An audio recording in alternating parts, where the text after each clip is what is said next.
네, 안녕하십니까. 이번 시간은 플래티늄 유기화학 제12장의 11강입니다. 자, 이번 시간은 이제 산화환원 반응인데, 얘는 방향적 고리 자체 산화환원 반응이라고 생각하시면 돼요. 방향적 고리 자체. 나프탈렌 산화, 촉매수소화 반응, 그다음 벌주 리덕션. 여기서 제일 중요한 건 마지막에 있는 벌주 리덕션. 요거가 제일 중요하죠. 자, 나프탈렌. 뭐 벤젠은 산화가 일어날 수 있는 구조가 아니에요. 벤젠은 기본적으로 산화가 일어날 수 없는 형태인데, 나프탈렌의 경우는 산화가 일어날 수 있어요. 그러니까 그만큼 나프탈렌은 방향적 화합물이긴 하지만 방향적 화합물로서의 성격, 방향적 성이라고 우리가 부르는 거, 그게 그렇게까지 큰 화학종은 아니라는 거죠. 자, 요게 산화가 될 수 있어요. 왼쪽 편과 같은 형태. 얘는 일산납토퀴논이라고 부르는 형태. 산소를 이제 바나디움 촉매 조건에서 500도씨. 이게 실험실적으로 불가능하잖아. 얘는 산업적인 거죠. 그럼 이렇게 부탈릭 언하이드라이드. KMNF 처리하면은 이렇게 부탈릭 애시드. 여기 부분이 산화가 될 수 있는 거지. 여기가 벤젠의 곁사슬 형태처럼 느껴지는 거예요. 이걸 처리하면은. 그 다음에 이제 가오존 분해 반응하고 징크 처리해주면은 저기 부탈알데하이드. 이렇게 바뀔 수 있어요. 이런 게 있다. 이거 물어보진 않을 겁니다. 이건 당연히 물어보진 않을 것 같아. 근데 이런 식으로 변화가 될 수 있다라는 것 정도만 좀 여러분은 확인해 주시면 될 것 같고, 환원도 될 수 있어요. 환원. 촉매 수소화 반응이 일어날 수 있지. 근데 일반적인 촉매 수소화 반응은 아니에요. 우리가 뭐 예를 들면 이제 알켄 탄소탄소 이중결합이나 탄소탄소 삼중결합을 단일결합으로 바꾸고 싶다. 그거는 되게 마일드한 조건에서의 환원 반응이에요. 마일드한 조건에서. 그래서 그때는 수소가스를 이제 그 반응 기질 쪽으로 도입을 시켜줘야 되잖아요. 근데 그 압력이 그렇게 크지 않아요. 근데 얘는 보세요. 지금 벤젠고리가 환원이 되긴 했어. 근데 사용하는 촉매도 플래티늄을 썼어. 팔라듐으로는 잘 진행되지 않으니까 그거보다 반응성이 큰 플래티늄을 쓴 거야. 압력을 보세요. 130 atm이야. 엄청 고압이거든. 실험실적으로 불가능한 거야, 얘는. 엄청 고압. 그러니까 기계가 있다고 해도 130 atm을 만들기는 쉽지 않거든요. 그리고 기본적으로 수소라고 하는 거 여러분이 느낌이 없으실 수도 있는데, 유기화학 실험을 조금이라도 해본 사람들은 수소라고 하면 일단 좀 꺼려요. 저는 되게 싫어하거든요. 저 되게 위험해요. 수소는 진짜 위험해. 쟤는 폭발성이 있어, 폭발성. 산소는 가연성이 있어. 불이 있으면 그거를 더 잘 타게 도와주는 거야. 가연성이 있어, 산소는. 수소는 폭발성이 있어요. 그래서 불꽃이 조금이라도 있잖아요? 뻥 터져요. 어마어마하게 위험해요, 수소는 진짜. 그거를 이 정도 기압에서 반응을 보낸다? 이거는 실험실에서 절대 불가능한 거고, 진짜 산업적으로도 진짜 안정하게끔 세팅이 되어 있을 때만 가능한 거예요. 아시겠죠? 어쨌든 뭐 그냥 우리는 이론적으로 하는 거잖아, 지금. 뭐 제가 실험할 것도 아니고. 뭐 실험할 만큼 했으니까 저는. 여러분은 하실 수도 있는데, 나중에 대학원 가면 하실 수도 있는데, 아마 그 하이드로지네이터 기계가 있는 경우들이 제일 많을 거예요. 하이드로지네이터라고 하는 기계가 있어요. 수소가스 연결해가지고. 근데 그게 아니면 아직도 고전적이긴 하지만, 보통 풍선에다가 수소가스를 달아가지고, 니들 꼽아가지고, 이제 그 용매에다 담그거든요. 왜 싫으냐면, 저 수소를, 수소 탱크가 있을 거잖아요. 거기에 이제 열어가지고, 풍선에다 수소가스를 넣어야 돼요. 근데 그 풍선이라고 하는 게 고무 풍선이야. 뭐 그렇게 비싼 거 아니에요. 되게 싼 것들이야. 그러니까, 터지는 경우들이 종종 있어요. 이게 수소가스가 한번 땅 터지잖아요. 그러면 귀가 거의 한 5분 이상 멍해요. 진짜 위험해요. 그러니까 다른 가스가 터지는 거랑 비교할 수 없을 정도로 이게 울림이 되게 심해요. 이건 뭐 실험적인 얘기고 옆으로 샜긴 했지만 어쨌든 말씀을 드리고 싶은 건 여러분이 나중에 유기화학을 전공을 해서 대학원 과정을 가시면 수소화 반응을 하는 경우는 반드시 있을 거야. 거의 대부분은 한두 번의 경험은 다 해요. 저는 실험할 때 저 수소화 반응을 꽤 많이 해가지고 한 100번 이상은 했을 거예요. 100번 이상 했을 거거든.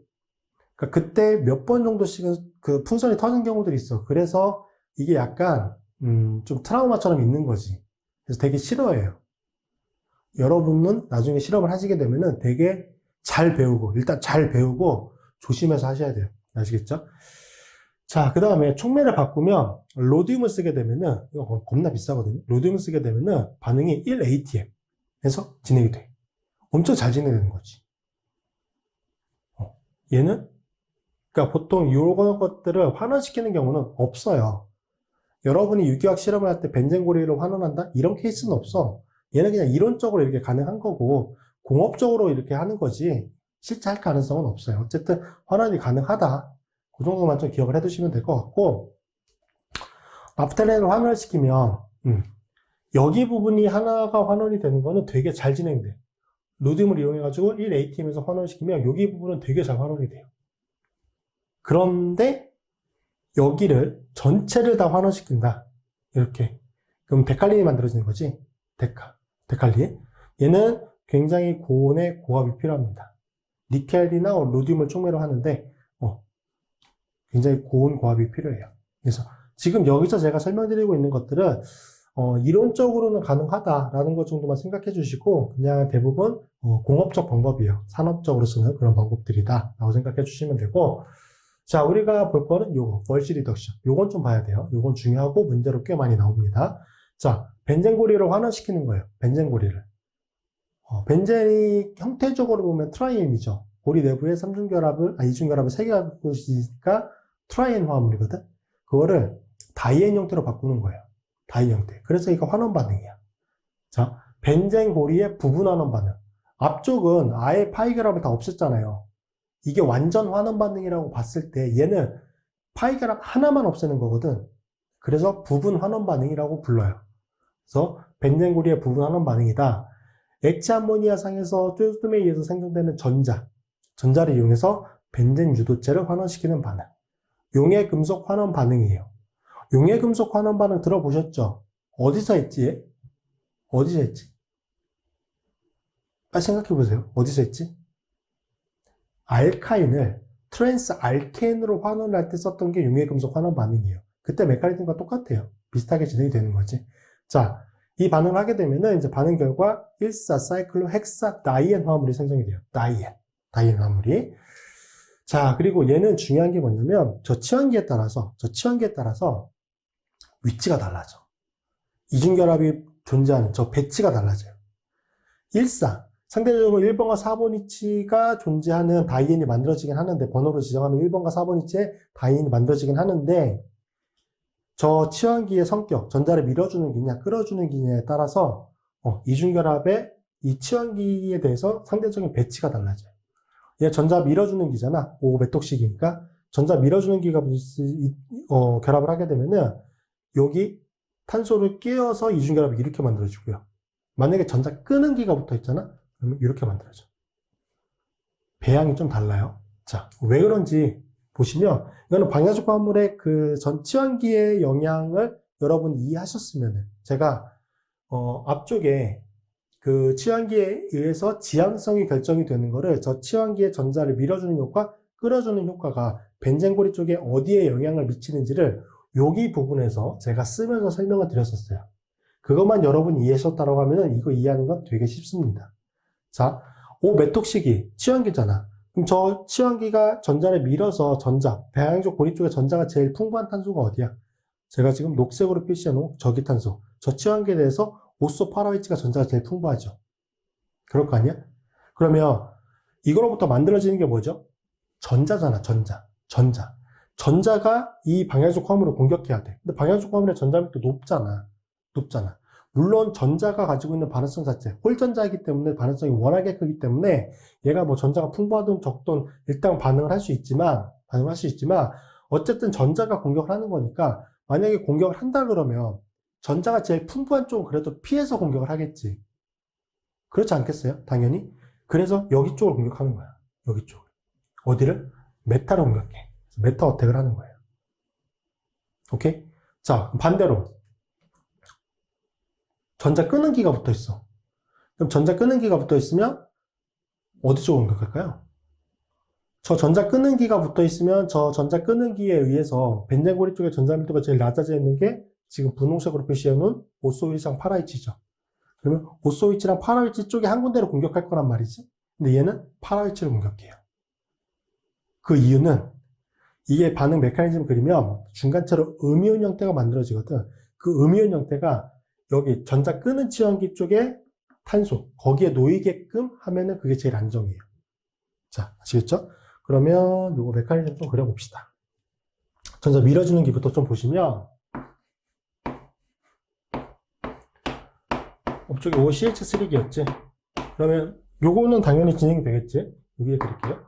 NA가 NA 플러스가 되면서 전자 하나를 내잖아. 요게 반응에 참여하는 거야. 그럼 전자 하나가 어디를 공격한다고? 어디를?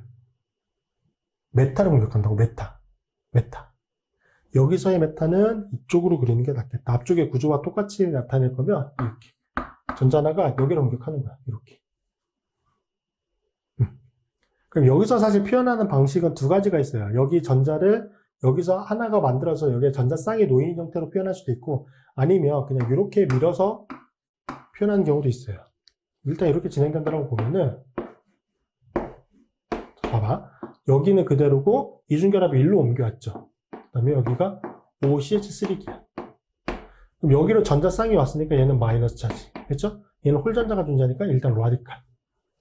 그러면 여기가 반응성이 되게 큰 상태잖아. 음이온 상태니까. 그래서 얘가 뭘 하냐면은, 암모니아의 수소를 공격하지. 얘가 뭘로 쓰이는 거야? 그러니까 산으로 쓰이는 거야. 용매긴 한데 산으로 쓰이는 거죠. 자, 그러면 이 과정을 통해서 여기 이렇게 되고 OCH3기에 원래 수소는 하나 존재했었잖아. 그래서 수소가 두 개가 되는 거죠. 여기가 전자쌍이 하나가, 홀전자가 하나가 존재하는 거고, 그 다음에 여기도 불안정하니까 뭐가 일어나냐면 전자 하나가 다시 1로 제공이 돼요. 그러면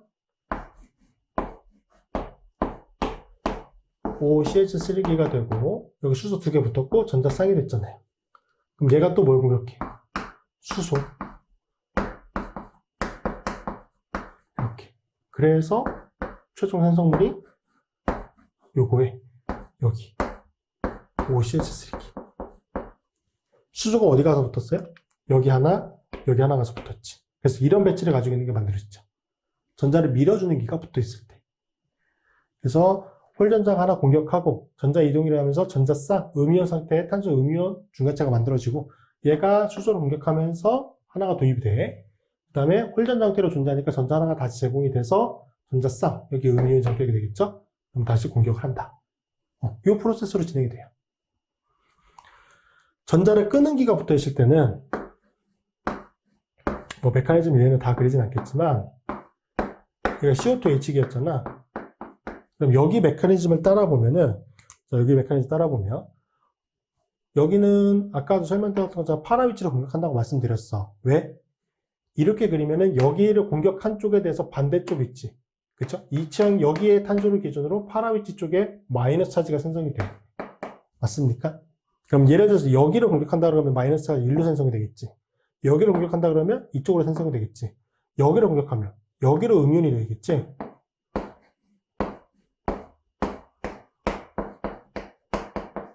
여기로 음이온이 놓인단 말이야. 그러면 얘가 무슨 역할을 할 수 있어? 전자를 끌어당기는 기니까 이거를 어떻게 할 수 있어요? 안정화시켜줄 수 있다고. 그래서 중간체 에너지가 이쪽 편에 전자쌍에 놓이실 때가 제일 안정해요. 그래서 여기로 공격하는 겁니다. 아시겠죠? 여기서부터 진행되는 메커니즘은 똑같이 진행이 되니까 참고해 주시면 될 것 같고, 그래서 이거 메커니즘 간혹 물어봅니다. 그래서 꼭 그리실 수 있어야 돼요. 벤젠 고리를 주고 메커니즘 그려라? 안 내요. 당연히 치원기 줍니다. 얘는 그 선택성이 되게 중요한 반응이기 때문에.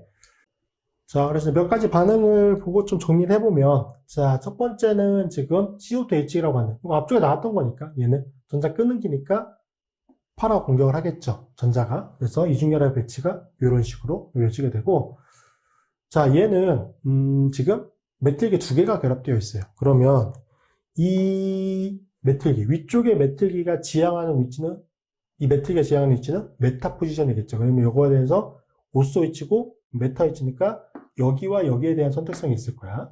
그쵸?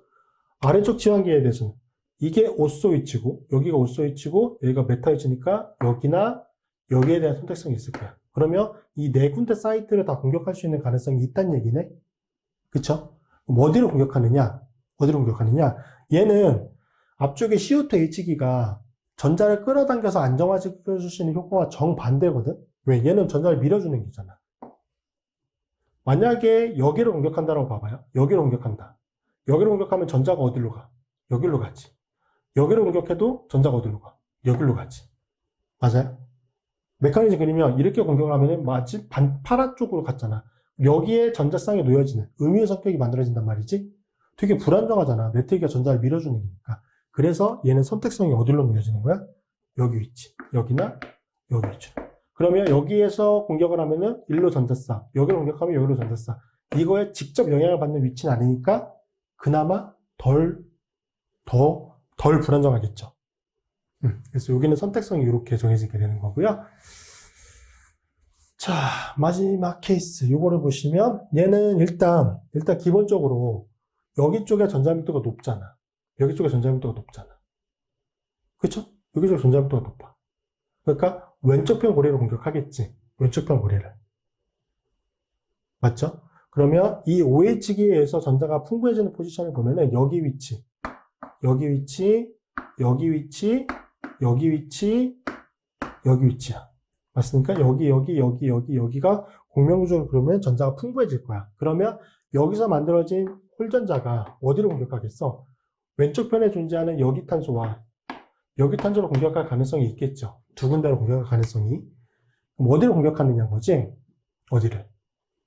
자, 지금 저 결과적으로 보면 어디를 공격한 거냐면은 여기를 공격한 거야.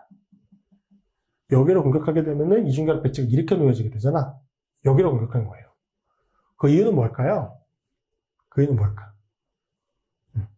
아무래도 저 OH기로부터 가장 먼 쪽으로 전자쌍이 놓여지는 게 제일 안정할 수 있기 때문에 그렇게 선택이 되는 것 같아요. 여기를 공격을 해야 전자쌍이 일로 놓여지게 될 거 아니야? 그쵸? 여기로 공격해야 전자쌍이 일로. 그럼 OH기로부터 전자가 밀어주는 효과가 제일 적게 영향을 미칠 수 있는 위치니까 여기에 전자쌍이 놓일 때 제일 안정할 거예요. 그래서 이런 배치를 가지게 되죠. 그래서 벌치 리덕션은 뭐 메커니즘을 직접 그려라는 문제가 출제될 수도 있는데 사실 요거 구조 조금 복잡하게 이런 것처럼 좀 복잡하게 주잖아요. 그럼 이거 생성물 배양 찾는 것도 생각보다 쉽진 않거든요. 그래서 이런 것들도 출제가 될 수 있습니다. 아시겠죠? 이번 시간에는 이제 방향적 고리 자체의 산화환원 반응에 대해서 말씀을 드렸고 다시 한번 말씀드리지만 요 챕터에서 제일 중요한 건 뭐? 벌치 리덕션. 아시겠죠? 요 메커니즘은 꼭 그리실 수 있어야 됩니다. 자, 이번 시간 이렇게 마무리하도록 하겠습니다. 고생하셨고요. 다음 시간에 뵙도록 하겠습니다.